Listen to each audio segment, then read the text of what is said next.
Hey, Bo, did you click on the video? Not yet. Okay.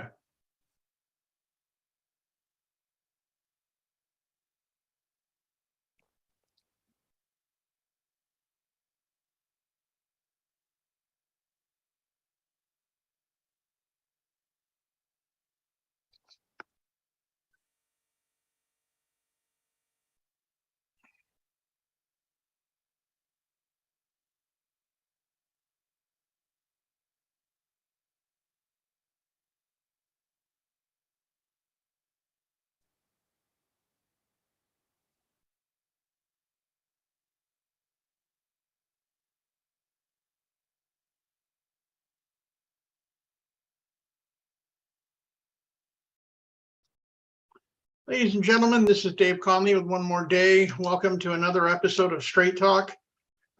Before we get going, I'd really like to take a moment of silence. One of our team members' father is on the verge of passing away, and for those of you who do pray, I ask that you pray for Joe and his family.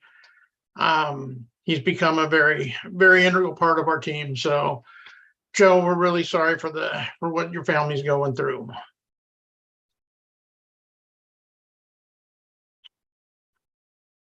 Okay. Today we have Major General retired Gregg Martin. General Martin had an extremely successful career, active duty Army, 36 years, achieved 2 stars, went to West Point, and got a PhD and 2 masters from MIT, a master from the Army War College, and also a master's from the Navy War College. He was also Airborne Ranger Engineer qualified, was twice awarded the Distinguished Service Medal, Bronze Star, and Combat Action Badge. I imagine it's tough not to get the Combat Action Badge with the Bronze Star and 2 Distinguished Service Crosses. Generally, it's actually for a slightly different angle of being in the war, of being in direct fire action with a hostile enemy. The one thing that we didn't mention in there is General Martin also was afflicted with bipolar disorder history. Now, did you have a family history of bipolar disorder, General? Not that we know of. One aunt was diagnosed, but no one else in my family is diagnosed. Because yours didn't come on until you were in your 40s, correct? That was when you noticed it and saw the manic sides of it, correct? Is that how it went? Well, the onset for me was at age 47 years old. I was a colonel, brigade commander in the Iraq War. I had the genetic predisposition, but that was triggered by the intense stress and thrill of being in combat. But for the next 11 years, from 2003 to 2014, my bipolar disorder was unknown, undiagnosed, undetected. And it actually gave me a huge boost in my performance because of the positive aspects of mania.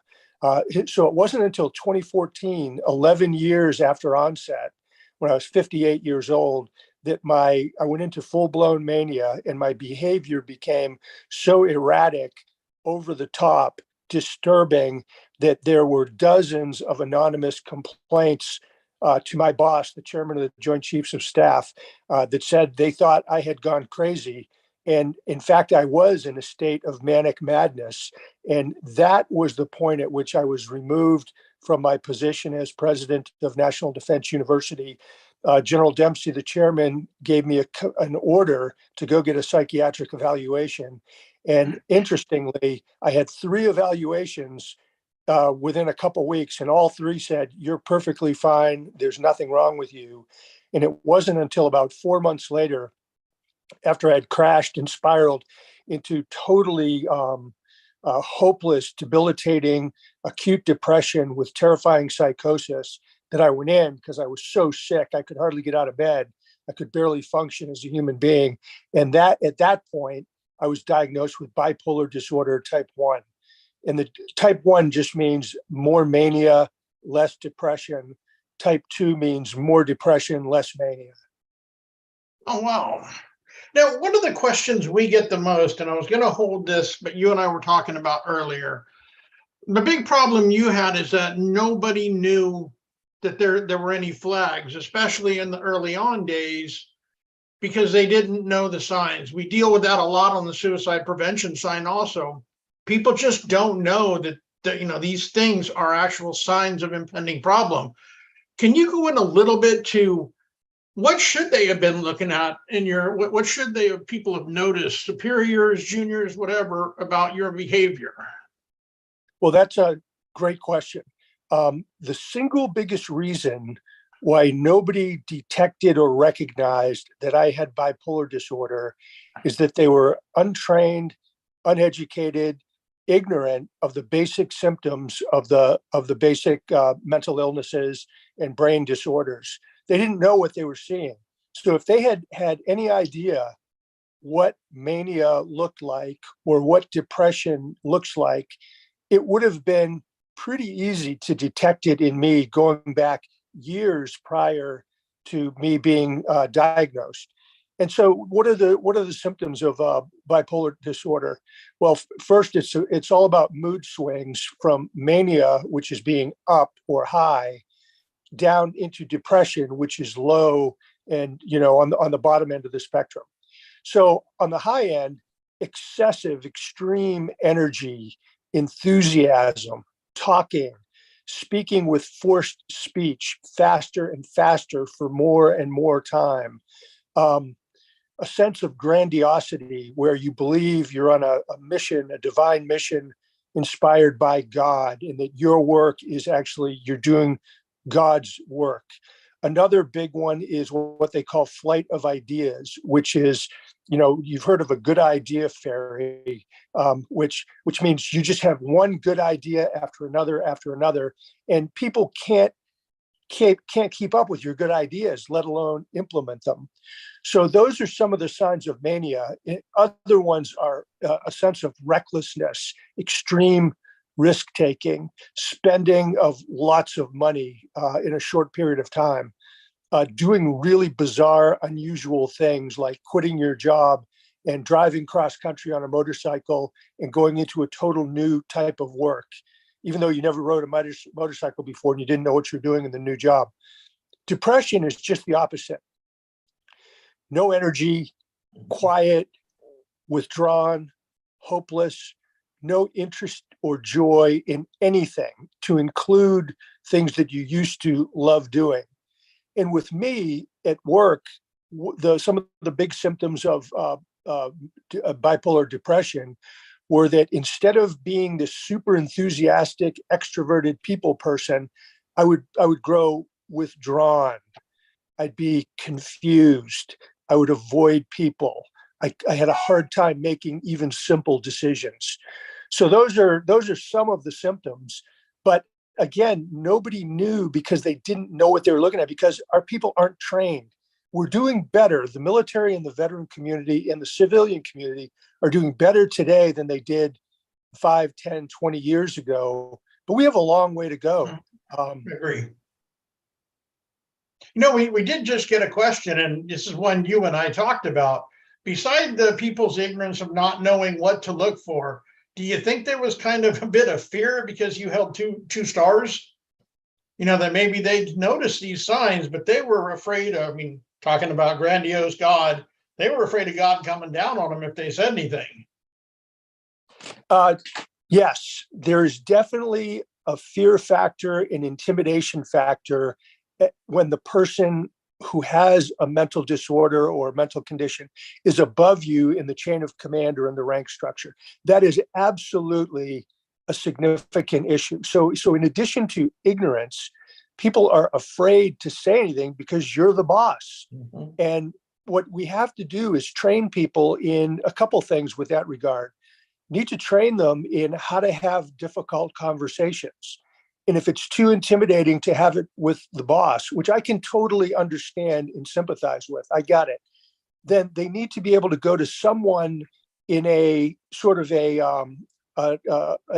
lateral position. So, for example, when I was president of National Defense University, I had an ambassador who was my second in command.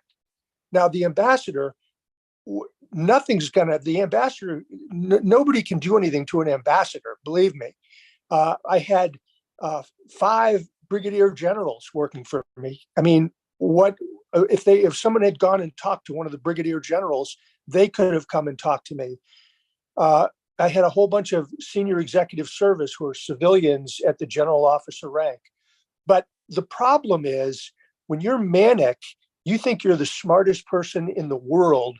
You don't think there's anything wrong with you. And anybody who says there is, you just dismiss them. They're the problem. So, I mean, to be quite honest, if somebody had come to me and said, Gregg, I think you have some sort of mental issues, I wouldn't have believed them. And I would have just thought they were my enemy trying to hurt me and take me down, which there was some truth in that, because every time you go into one of these senior general officer type jobs, your mission is to transform the organization, which means you have to make change, which means the entrenched civilians and bureaucrats and even military in those jobs, they fight you tooth and nail. And, right from the day I went into NDU, I mean, people were after me to derail the transformation. What it really took to get my attention was for my boss, chairman of the Joint Chiefs of Staff, 4-star General Marty Dempsey.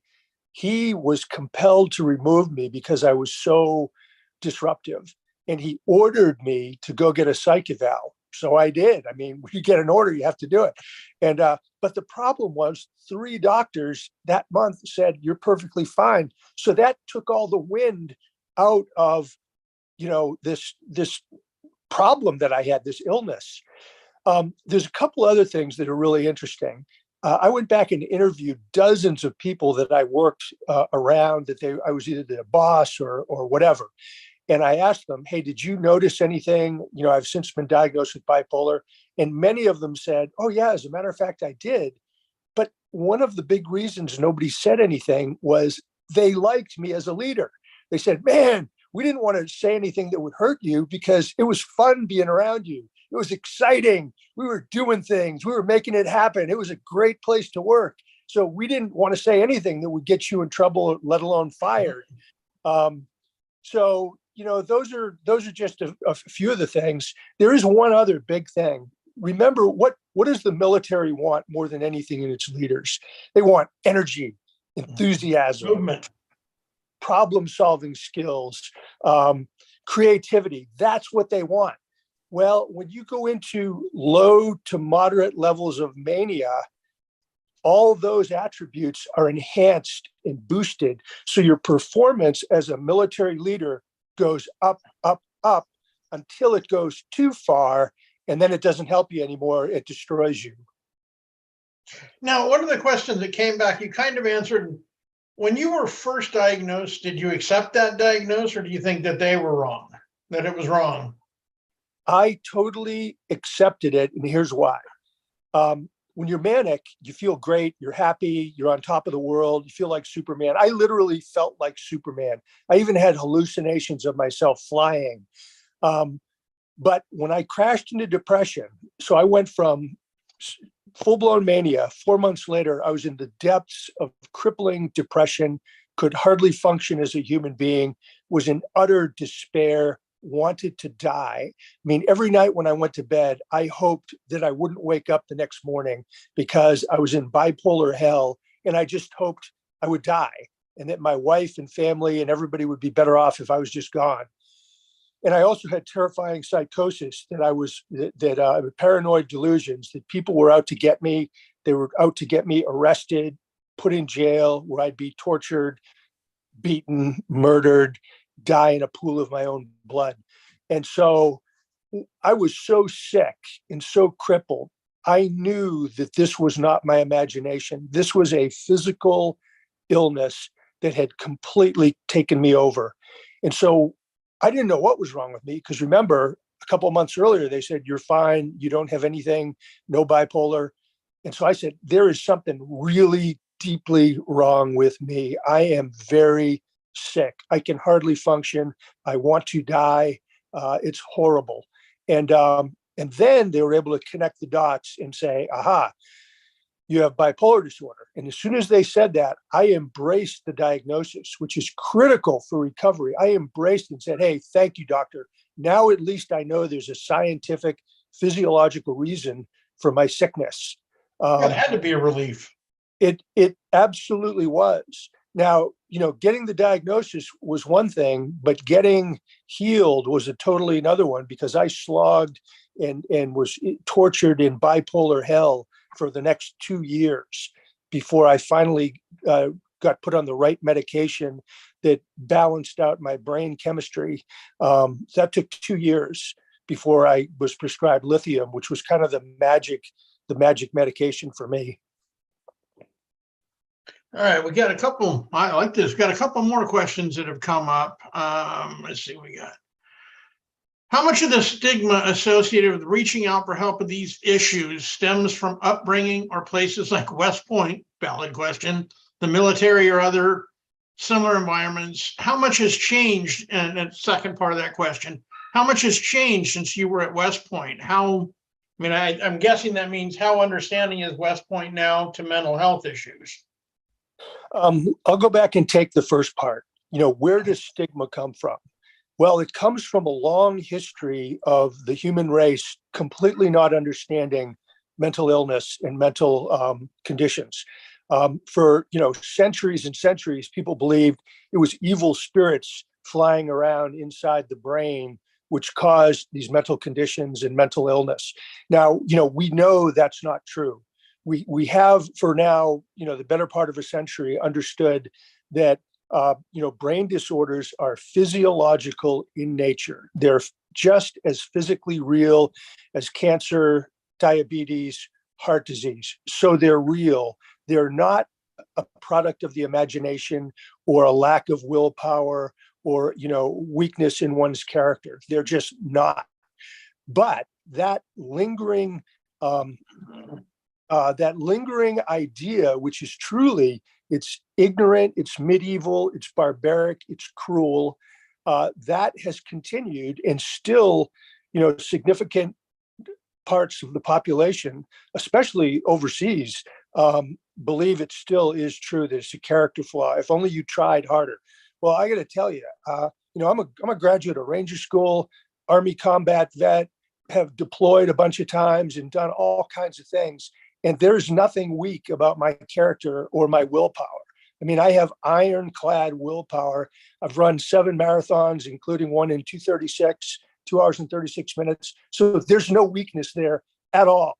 I maxed every single physical fitness test during 36 years in the Army, was #1 in physical education at West Point as a cadet. So we need to get rid of this stigma. And how do you do that? Through education. That's the next question. And that's why I am telling my story. I'm speaking up boldly because I am not ashamed. I'm not embarrassed. I'm proud that I lived through bipolar hell and have recovered and on a good, solid recovery journey. Now, let's go to the second part of the question. What about West Point? What about the military?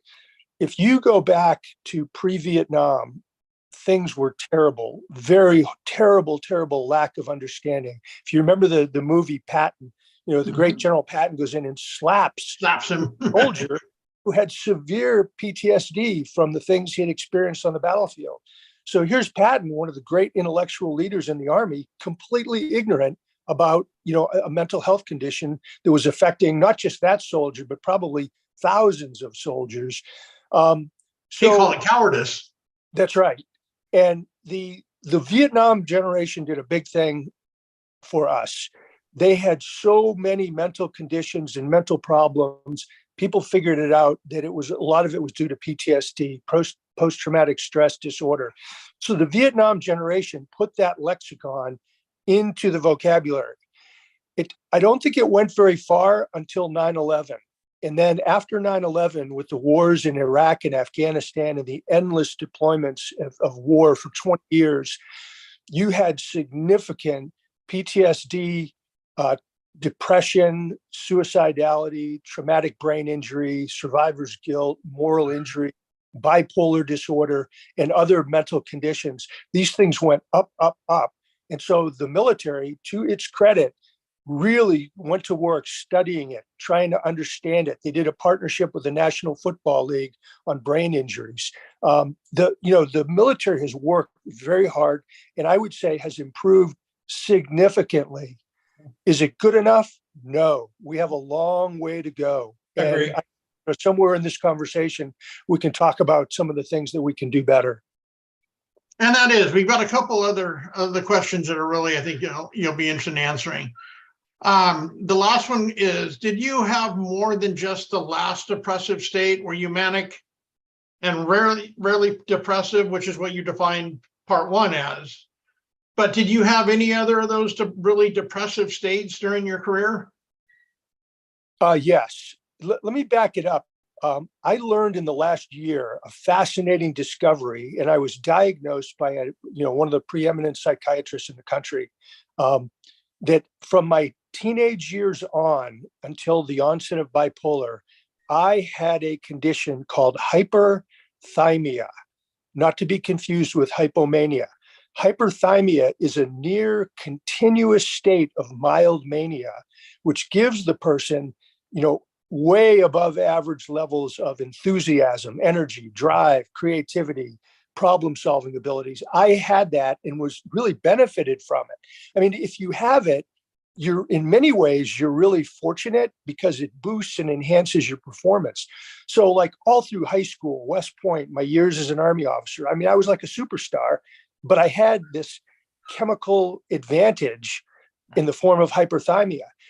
That's the good news. The bad news is that hyperthymia generally inches its way toward real mania and real bipolar disorder, which is exactly what happened to me. I kept inching upwards year by year, decade by decade, until by the time I was in my 40s. And then the intense thrill and stress of being in combat triggered that my genetic predisposition, and boom, I went into real, no kidding, bipolar. Now, to your question, did I have depression? I actually did. There are periods looking back where I had dips of depression that I found troubling, but they didn't last that long, and they didn't really impinge on my performance until when I got back from Iraq. Spent a year on the ground in Iraq, manic most of the time, some little dips of depression, but mostly mania. When we got back to home base in Germany, I was still a brigade commander. I crashed into a 10-month-long depression that was really bad. The thing that saved me was the structure of Army life, that, you have to be up in the morning, physical training, 6:00, first meeting, 7:30, ba-boom, ba-boom, ba-boom, meetings, briefings, etc. I had enough willpower, and the depression wasn't so severe that I was able to just fight my way through it. But it lasted 10 months. It was awful. And I was very low energy. My thinking was not real clear. I was in bad shape, but I made it through. And then the depression naturally lifted on its own, and I went back into a mostly manic state. And then over the next decade, my manic highs kept swinging higher and higher. My depressive lows kept going lower and lower until 2014, full blown mania, and I'm essentially fired by my 4-star boss. Which I have to tell you that story. You'll get a kick out of it. Go ahead. We'd love to hear it. So I was intensely, acutely manic, and on top of the world, grandiose, extreme religiosity, all the things I described before. I'd go on midnight bike rides around Washington, D.C. and envision myself as Superman, lifting up off the ground, flying over and through and Titanic. around. It was really something. It was so awesome. I mean, it felt great. There's no drug high anywhere in the universe that's anything like being intensely manic. But I got really bad. And General Dempsey, wonderful guy. I had worked for him 4 times, and he was a mentor, a friend, a great leader. He did a series of assessments and inspections that were focused on me. And he came to the conclusion that for the good of me, my health, my marriage, and for the organization, he needed to pull me out of there. And so I get a call on a Friday afternoon, report to the chairman's office, 10 a.m. Monday morning. I'm like, whoa, that's great. That means he's going to promote me. I'm going to get a 3rd star. Or he's going to extend me for a few more years because I'm doing such a terrific job. And then in the back of my mind, I thought, well, maybe he's going to fire me because of all these complaints that have come up. So I'm summoned into the chairman of the Joint Chiefs. He's the #1 top military officer in the country. And so knock on the door, I go in, and right away, the first person I see is the lawyer. I said, oh no. Not a promotion. The lawyer wouldn't be in there unless it was something bad. Mm-hmm. And General Dempsey, super guy, he strides across the room, comes over to me, gives me a big hug, goes, Gregg, I love you like a brother. You've done an amazing job as president of NDU. I give you an A+ rating for the job you've done. But your time at NDU is over. You have until 5 p.m. today to resign voluntarily, or I will fire you. And oh, by the way, I'm ordering you to get a psychiatric evaluation this week at Walter Reed Hospital. What are your questions? And I said, no questions, sir. Thank you. Thank you. I can't, this is so awesome. God put me here at NDU to do his work. And now God's going to lift me up and put me somewhere else to do his work in another mission. So I can't thank you enough, sir. I gave him a great big hug and I left his office happy. But he made a great decision in pulling me out of a stressed, pressure cooker that had gotten really bad. He probably saved my marriage. He probably saved my ability to retire with my full pension, my full rank, my full retired pay as a 2-star. And he probably saved my life. Mm-hmm. Agree. He did you a huge favor, actually, on that. I agree.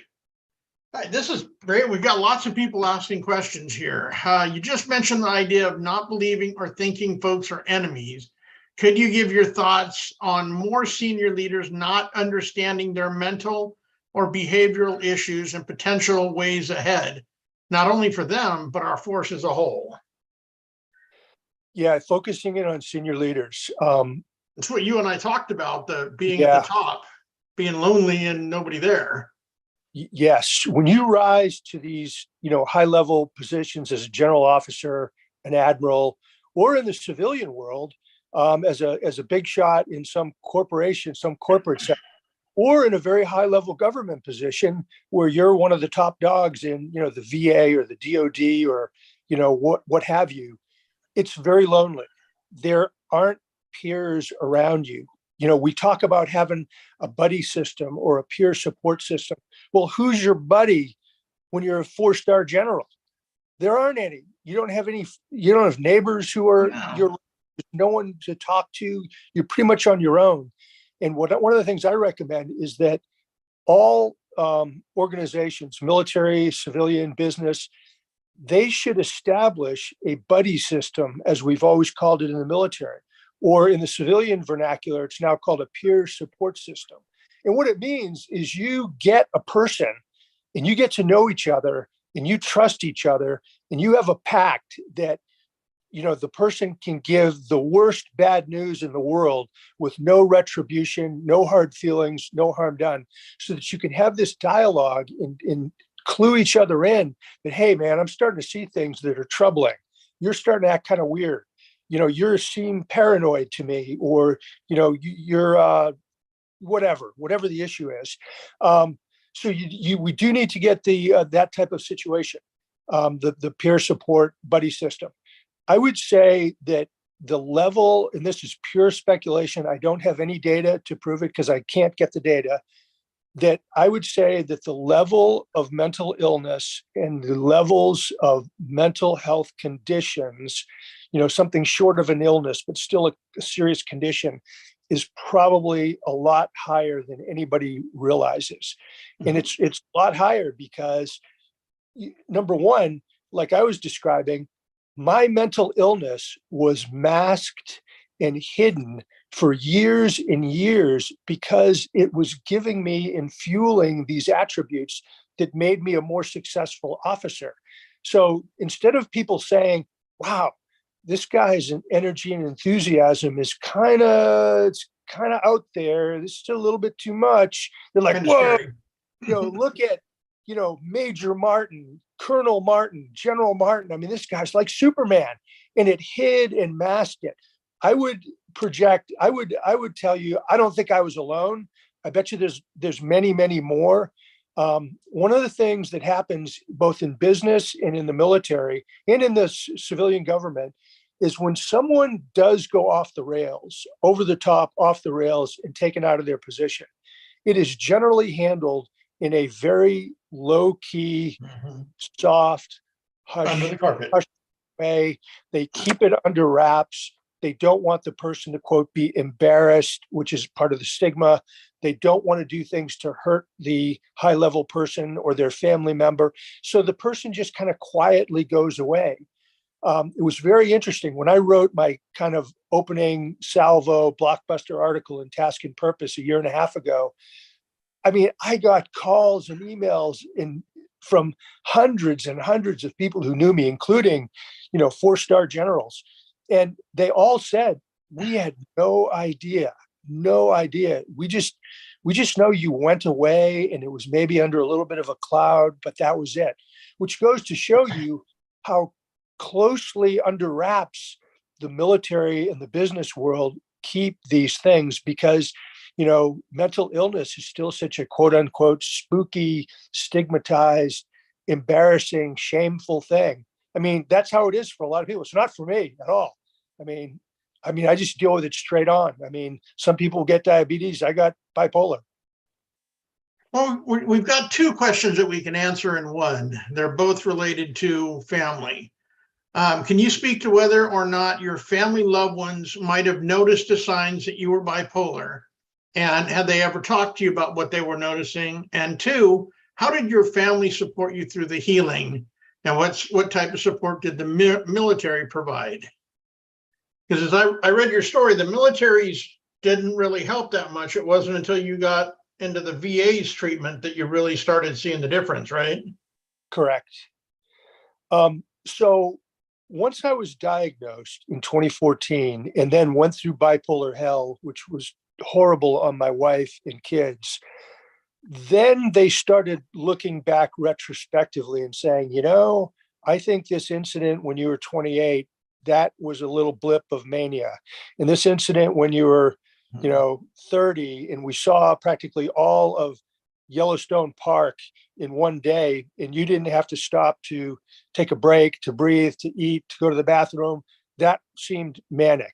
The time you moved, you went on your own and you bought a house in Boston without consulting with your wife, like on the price, the money, if she liked it, that seemed manic. And, and on. So more and more of these events that, looking in the rear view mirror, my wife and kids said, oh yeah, that was manic. That was mania. And so, yes, there is quite a bit of that is out there. Let me try to jump to what the second part was. I'll jump to what I think part 3 was. The Army, other than General Dempsey removing me from command, the Army really didn't do much for me, because when I went to Walter Reed, they diagnosed me. I only had 6 months till my regular retirement, and the clinicians were concerned that if they treated me for full-blown bipolar disorder, it would trigger a medical evaluation board, which is a bureaucratic process, very stressful, that could have gone for many months, if not years, while the Army Medical Department tried to really figure out what was wrong with me and what kind of benefits I should get and what rank I should retire at. And so they said, hey, look, we can kind of keep this under the radar screen as long as we don't do inpatient treatment, as long as we don't prescribe you lithium and do some of these stronger remedies that the VA did right away. I mean, my hat's off to the VA. But what happened with the military medical is they practiced what is called VIP medicine, very important person, medicine. They were kind of intimidated by me because I was a general. They found it very unusual and they couldn't quite get their head wrapped around, here's a 58-year-old two-star general, very successful. He's coming in with bipolar. Mm-hmm. We're used to kids who are 18 to 25, enlisted guys, young sergeants, not a two-star general. So they did VIP medicine. I didn't get the treatment I needed. Then they failed to do a continuity of care plan when I exited the Army and went into the civilian world. Dave, I was in such bad shape. I had no ability to navigate the civilian healthcare system. So I went even further and further downhill. And it wasn't until a comrade of mine, an Army friend who had an Army medical background, he's the guy who kind of held my hand and my wife Maggie's hand and got me into a very good VA in Vermont. And they had a great psych department. And when I walked in, I mean, they asked, the biggest thing they did is they said, are you suicidal? I said, no, but I want to die. And then they said, do you intend to hurt yourself or others? No. Do you have any morbid thoughts of death or dying? Which nobody had ever asked me that before. And I said, yes. I have morbid thoughts of death and dying continuously. It's like a reel going around in my brain of my own violent, bloody death. And he said, whoa, that's called a passive suicidal ideation. They're very dangerous because they can quickly morph into an active ideation where you then develop a plan and you take your own life. He said, look, we need to keep you here. I want to invite you to go into our inpatient facility.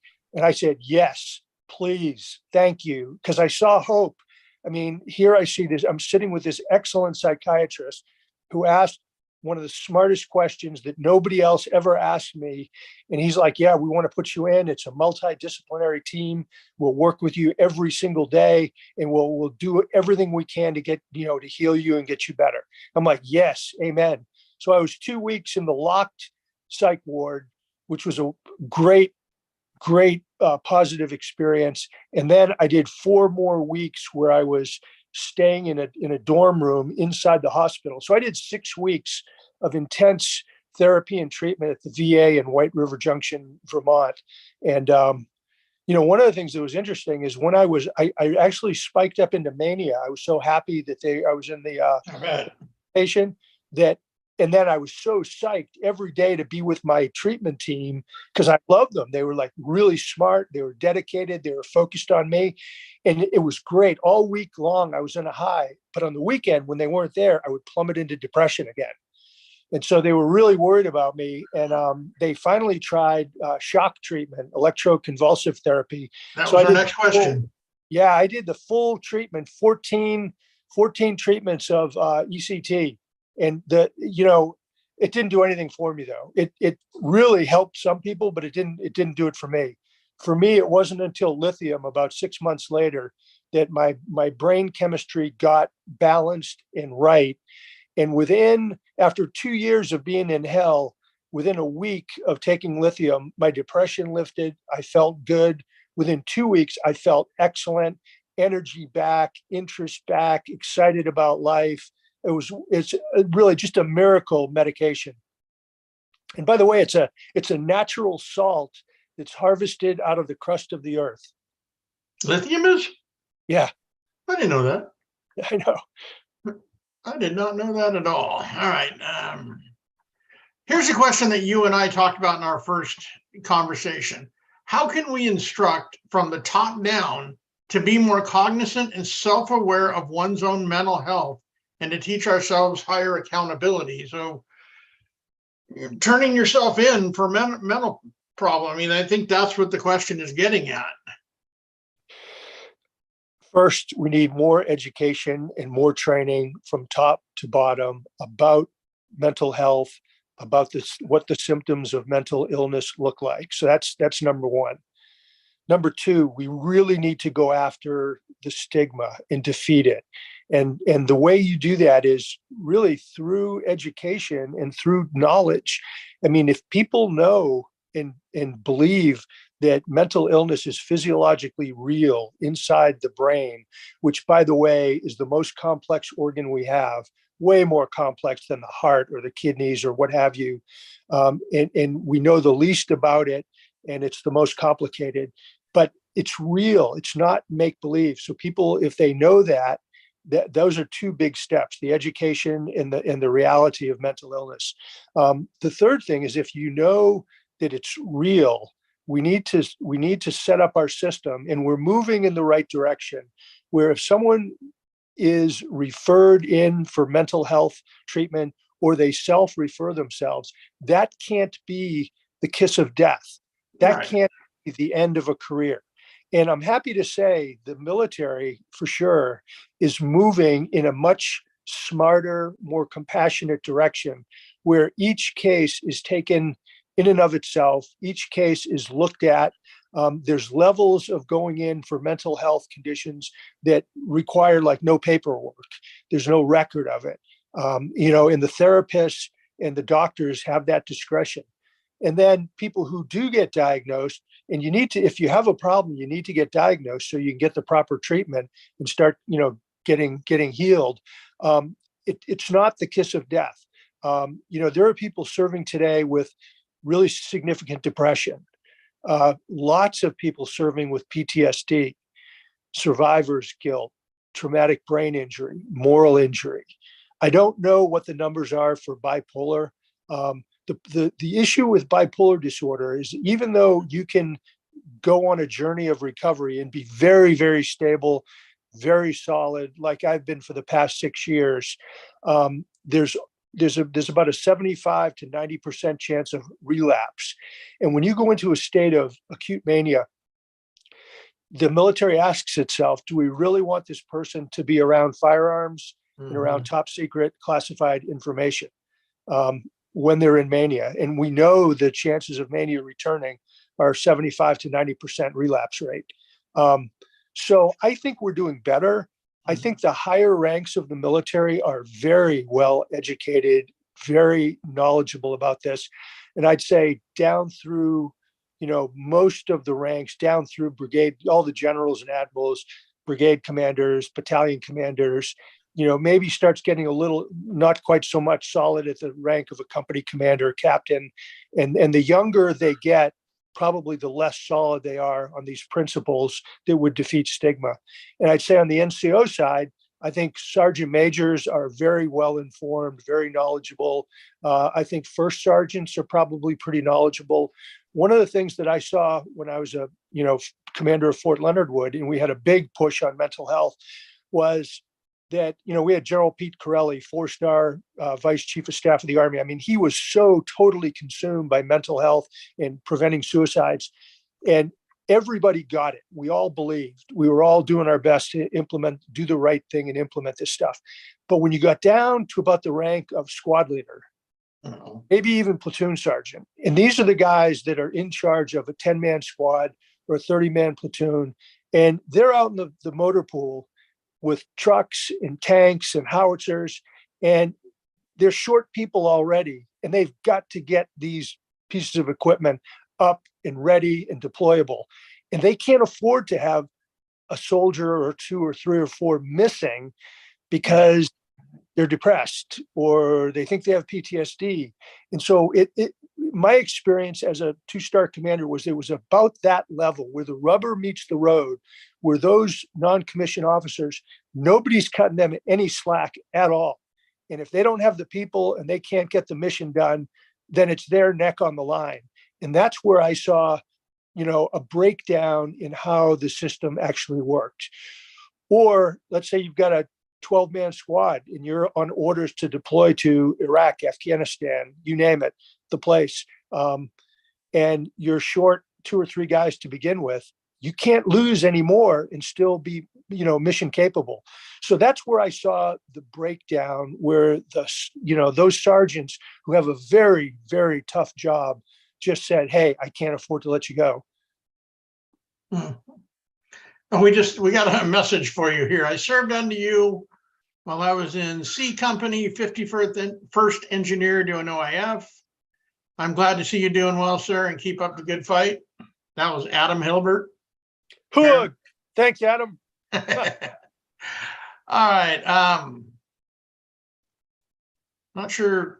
Bear with me on this. Couldn't wait to die, so I rushed over to Japan after the disaster, right to Fukushima, and then managed millions in donations, created over 250 lives. My thoughts were, if I die, my thoughts was, if I die, something meaningful instead of a suicidal act, probably the same side. I'm not sure if that was a question. The second part, no, I don't. Here's a question. Do you think the military weaponizes mental health conditions to meet administrative needs rather than the needs of the soldier patient? Well, I had a very interesting conversation with my psychiatrist at the VA, that the really smart one that I told asked about identified passive suicidal ideations. I said, hey, doctor, couldn't the military do a study and look at people as they're coming up through the ranks and identify these characteristics of pre-bipolar? Because they're not that hard to identify. Identify them, evaluate the person, and do some sort of a brain check, and maybe preempt the bad bipolar from coming on. And he said, well, that's a great idea, but Except, it's medically really too difficult to make those determinations and to take that preemptive move. He said, second, the military would never, ever want to do that, because the people who have, the hyperthymia and the pre-bipolar are like Superman. I mean, the organization runs on them, because, I mean, what does the military want more than anything? Energy, drive, success. enthusiasm, success, get the job done no matter what. And that's what people who have the early symptoms of bipolar, they exemplify that. So I don't know if that answers the question. I don't know if the military is weaponizing it, Or or hiding it. they're just kind of going along with it until the person, loses their mind and goes into a state of madness like I did, and then they get rid of you. Well, and then the other question would be, if when they do diagnose them, they're going to ship that person out anyway. So that would end a perfectly good, successful career like yours before it even really started. So I would Right. stay away. Yeah, that would be my main worry. Yeah, I would say, some people have asked me before, would you have made general officer if you hadn't have had bipolar disorder? And I would say probably, almost certainly not, because it just gave me such a boost, such an edge, that had I not had bipolar and mania, I just wouldn't have been there. I wouldn't have been really anywhere close to what I was at performance wise. Next question. Hello, I agree that there are several individuals masking their pain. I think it's a lot more than several, and mental health issues. How do we reach out to these individuals, since many of them won't even reach out for their own help? And their spouses and children stay quiet. Well, we see that a lot as you know, in the military. Families don't talk about their husband or wife's PTSD. So how would you suggest, and bipolar again, how would you suggest reaching to somebody who you're concerned about? Well, two parts to that. And I want to mention, I got asked about my family before, and don't let me forget that, because the family is Next question. But before you can reach out to somebody about mental health or mental illness, you have to know what it is you're reaching out about. Agreed. And, if you don't know the basic symptoms, like I read a nice piece last night on LinkedIn about establishing a battle buddy system, which the military has had battle buddies and battle buddy systems, forever, as long as I can remember. But do they really have the knowledge and the teeth and the direction that you need to be effective? So people have to understand the symptoms, have the knowledge, and then, tell in this, non-attribution, non-threatening way, tell people, hey, I'm concerned about you. Here's what I'm seeing. This is not normal. How are you feeling? I really think we ought to take a visit together. I'll go with you over to the mental health clinic, and we'll just see the therapist, the health counselor. It won't go in your record. It's it's not attribution. But if they do find something, then you want to get help. If there is something there, you want to embrace that and get help and work on getting better. So, those are the types of conversation that need to happen. And that is true whether you're talking at the level of a private or, an enlisted sailor, all the way up to a 4-star general. It's the same principles apply. One of the ideas that I put in my article in Proceedings called The Bipolar General, What Can We Learn? One of the things at senior levels that would be, I think, be very helpful is to have professional certified leadership coaches assigned to all generals and all admirals. And it probably, most of them would probably be retired flag officers with a lot of experience, but they go to school, they get certified on how to coach senior executives. And these are common in the business world. I mean, many, many businesses have professional certified coaches and they assign them to their executives. And that person could be a battle buddy or a confidant. So those are some of the things. Going back to family. So my family, I mean, I was just me. My mania inched up over, many years, many decades. And so they didn't see anything. Like my wife and my son who lived at home, they didn't notice anything dramatic until I went completely off the rails in full-blown mania, just weeks before General Dempsey, removed me from command. And my wife explains it this way. She said, my whole life, Gregg has been super enthusiastic, energetic, fun, happy, optimistic, positive. That's one of the things that I liked about him. And, he just got stronger and stronger in that dimension. But she said, I never saw any pattern that would, establish, a reason of thinking about mental illness.